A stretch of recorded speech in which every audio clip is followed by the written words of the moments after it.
it's the first time any band has ever actually done that, put all this equipment on a jumbo jet and travel all over the world.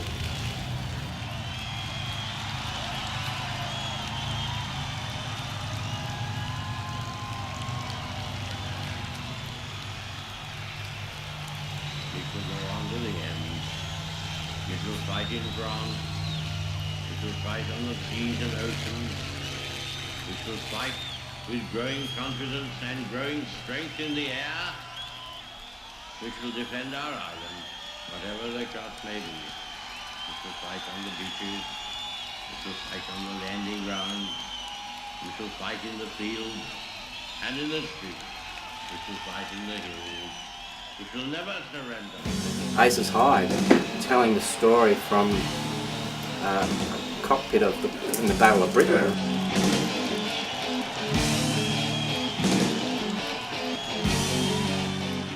You listen to these lyrics and they make you really want to look into history more. It's more fascinating, and I think that does make Maiden unique.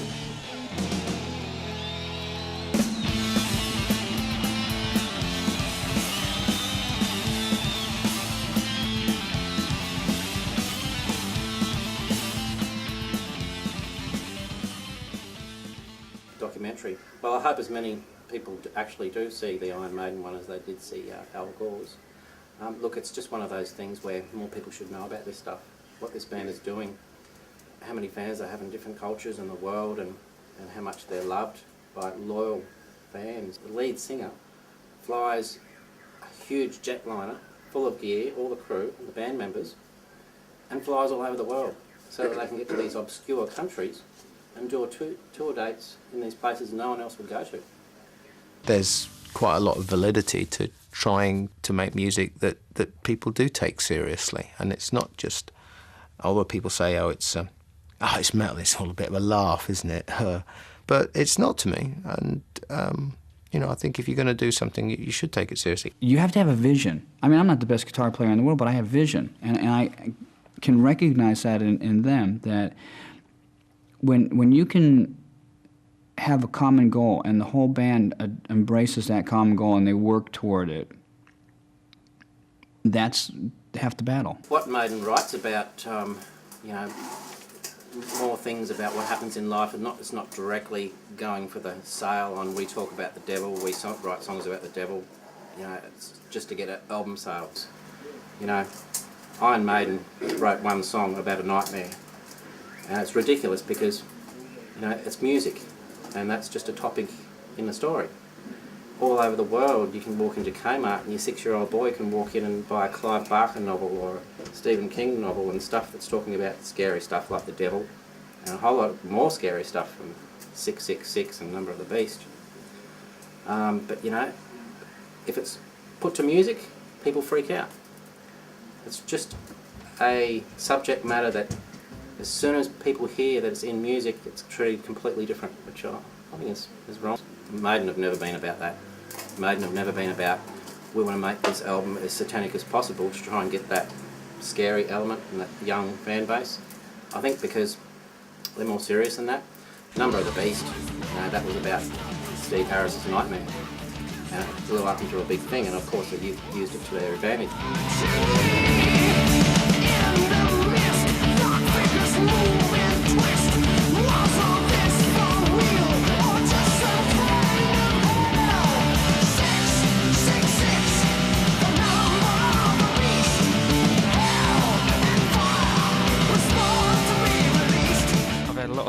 A lot of nightmares over the years, and that was one of them.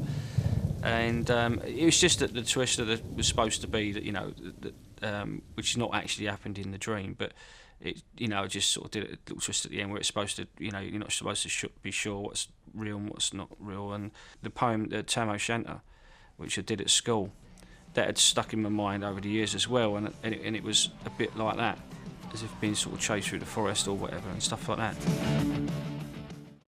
To have an English band come over here and get the youth of America to be going 666, it's like, I was listening to them, I'm going, oh, you guys are going straight to hell. Iron Maiden getting banned in Chile because of the Catholic government and the strict rule of the government over there. I remember when that happened, reading in a metal magazine back years and years ago when that happened, and it's mentioned in the Flight 66 movie. But yeah, then again, that's just pure example of how governments and people in power have no idea, are in no touch with what the actual people they're ruling over actually think and what happens. Like, all these people wanted to do was go to an Iron Maiden concert. They just wanted to see heavy metal, they just wanted to listen to heavy metal. Maiden video would come on, it would be like, all right, you know, have them sit up and kind of, you know, reach your ball sack and everything, and you're ready for some great music. White man came across the sea. He brought us pain and misery. He killed our tribes. He killed our creed. He took our game for his own need. We fought him hard. We fought him well. Out on the plain.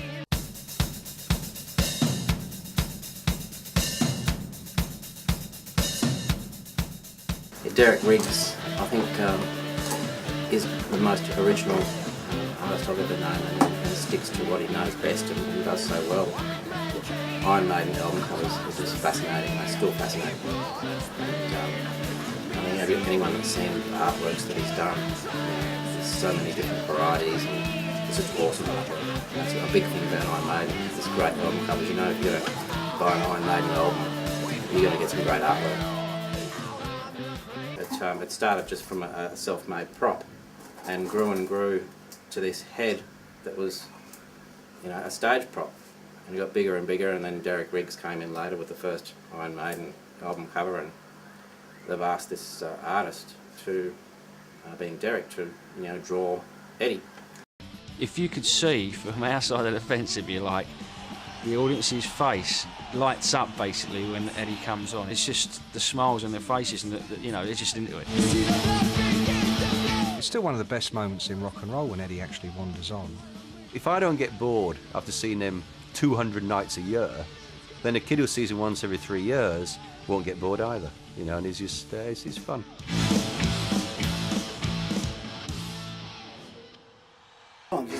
Probably one of the coolest home bar setups you'll ever see. It's actually really cool. All the posters, all the merchandise, the bar fridge. Yeah, mate, it's just a real cool little hangout. So it's like what a bar should be. You know? Very good host. Always make sure that you've got a beer in your hand or a bourbon or something like that. Always plenty of beers, plenty of nibblies, plenty of metal. Always nice and loud. Actually, my favourite Maiden would be probably the Live After Death album, I'd say. And the information that's in the inside sleeve, how many picks they use, how many drumsticks they use, how many beers they drink, all that sort of stuff, it's all in there. It's all to be told. So this is why I love vinyl. You buy vinyl, that's what you get. You get a beautiful gatefold cover, you get discs, you get inner sleeves, you get more pictures. You get 2 discs in this case, and you get 2 picture discs. Now, do you get that with a CD or a tape? What is the gig on my phone? Right? I said every day after the year, it's going, mate, let me gig. Power Slave with a mask on and everything, you know, feathers on the scar. This is so good. I dropped my phone off the roof, on my roof tiler, and it smashed. I've still got the phone at home. I haven't got around to taking it to get fixed. It's in a million pieces, but I'm just hoping they can put it back together so I get all this footage of the Maiden concert. My name's Louise. I've been a friend of John's for about 10 years or so. I think it pretty much started one night where we were just sitting around having a few drinks, and I just asked whether I could do some drawing or something, and John just said, oh, give Iron Maiden a go. So I was like, okay, and I just did the banner, and he's like, oh, I love the work, can you do a painting for me? So this was pretty much like the first painting I did. So, yeah.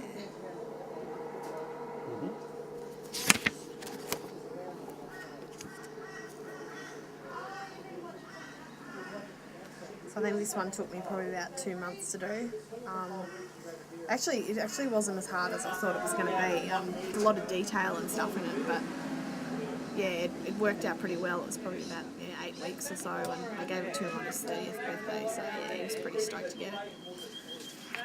The next one I did was Dio, which at the time there actually wasn't a lot in the way of sort of the square canvases, so I had to do it off this rectangular one, which I probably wouldn't have wanted to do, but yeah, it was all that was available at the time. So yeah, that was that one completed. So yeah, as you can see, that's the magazine that I did it off. I can pretty much blow these up from a CD cover size to. For me, it's kind of like practice. It's kind of a way to develop skills because I haven't really had a lot of formal training at this. But yeah, this way I sort of teach myself and then I can come up with other work and that sort of stuff.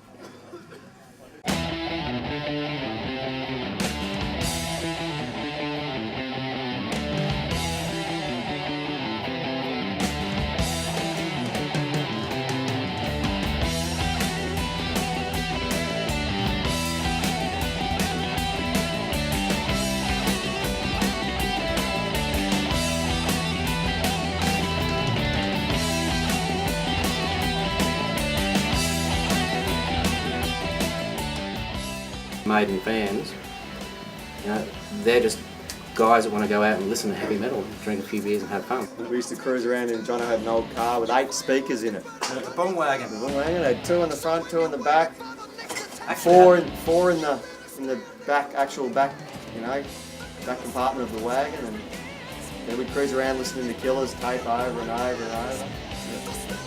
Amazing. We never had a 9th speaker in the sun visor. Oh, that's right. There was a 9th speaker in the sun visor. I stand corrected. 9 speakers. Back in the old cassette before CDs, this was. It never broke down. Just turn it up loud and count time. No car. The record was 11 people in that car. 11 people with 9. They nearly had a speaker each to listen to. Frank and I, mate. He's taking the curtains now.